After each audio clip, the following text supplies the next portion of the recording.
When the letter arrived, it was tucked neatly between a grocery coupon booklet and a credit card offer I didn't need.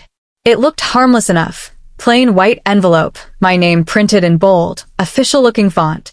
I almost tossed it aside. I wish I had.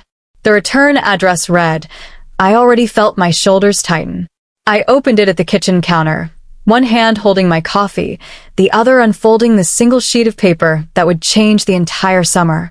Notice of violation, improper disposal and storage of automotive waste tires. Fine, $250 per tire. Total count observed, 14 tires. Total due, $3,500. $3,500. 4 tires. Old, cracked, worn-out tires that I had stacked neatly beside my garage while figuring out how to dispose of them properly. I stared at the number. My coffee went cold. For context, I'm not a mechanic. I don't run a tire shop. I'm not secretly building a monster truck. I just happen to restore old cars. It's a hobby I picked up after my dad passed away. He and I used to spend weekends elbow-deep in grease, rebuilding carburetors and arguing over whether chrome rims ruined the authentic feel of a classic car. After he was gone, I bought a 1967 Mustang Shell, then a 1972 pickup, then a 1980 Camaro that probably should have been left in the junkyard. Each restoration meant replacing old tires. And apparently, storing those old tires in my own driveway, temporarily, was a federal offense in the eyes of Willow Creek HOA. Every HOA has one. Ours was named Margaret P. Collins. President of the board. Lover of symmetry. Enemy of joy. Margaret lived 3 houses down. Her lawn was so perfectly trimmed it looked vacuumed. Her flower beds were color-coordinated by season. Even her mailbox stood straighter than most politicians. She once complained about my Christmas lights being aggressively festive. So when I received the fine, I knew exactly whose binoculars had spotted the tires.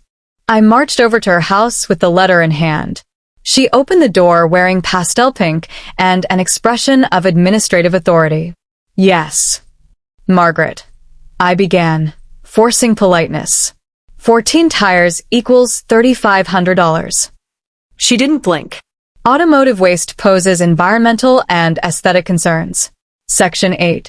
4, subsection C. They're stacked neatly. They are visible. It's my driveway. It's a community driveway. That's when I realized something. This wasn't about tires. This was about control. I paid the fine. Not because I agreed, but because fighting the HOA is like arguing with a brick wall that charges late fees. However, I refused to let it end there. That evening, I sat in my garage staring at the 14 black rubber circles that had cost me half a month's salary. And then it hit me. If they didn't want automotive waste sitting around, fine, I would turn them into art.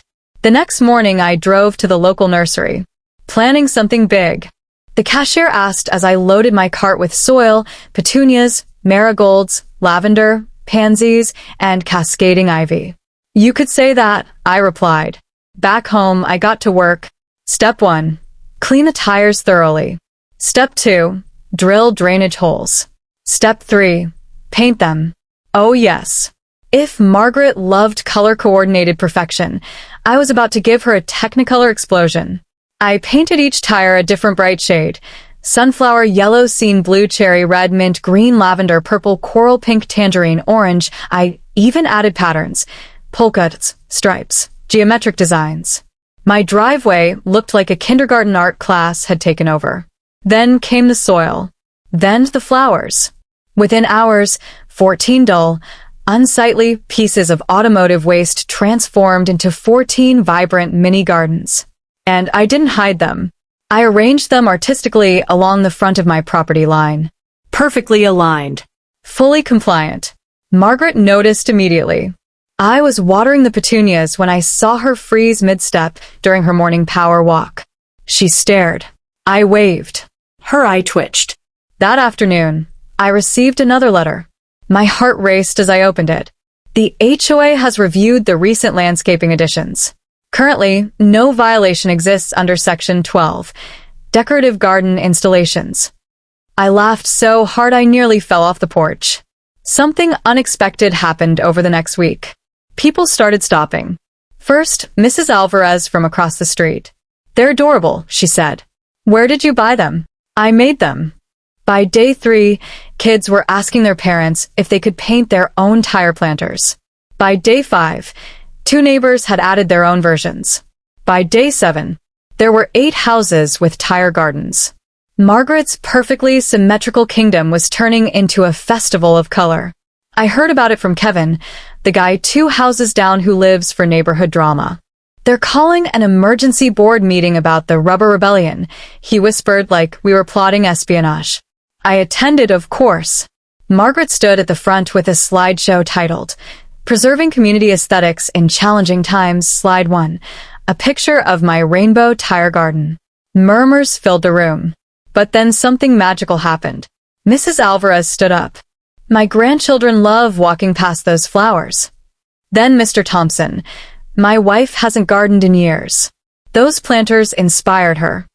Even Kevin chimed in, "It's the most personality this neighborhood's had since 1998. Margaret's grip tightened on her laser pointer. The vote to ban tire planters failed. 6-3. Over the next few months, Willow Creek changed. People talked more. They shared cuttings. Kids painted designs. Someone even created a community garden corner, using stacked tires shaped like a pyramid. Local bloggers wrote about it. A small news crew came out and filmed a segment titled, "From Fine to Flower Power." And then came the biggest shock of all. Margaret knocked on my door. I opened it cautiously. She stood there holding a tire. "I was wondering," she said stiffly, "what type of soil you used for the lavender." I blinked. "Organic mix. Good drainage." She hesitated. My back garden could use a focal point. And just like that, the HOA queen crossed to the colorful side. Today, Willow Creek is known for its creativity. We host an annual Tire and Bloom Festival.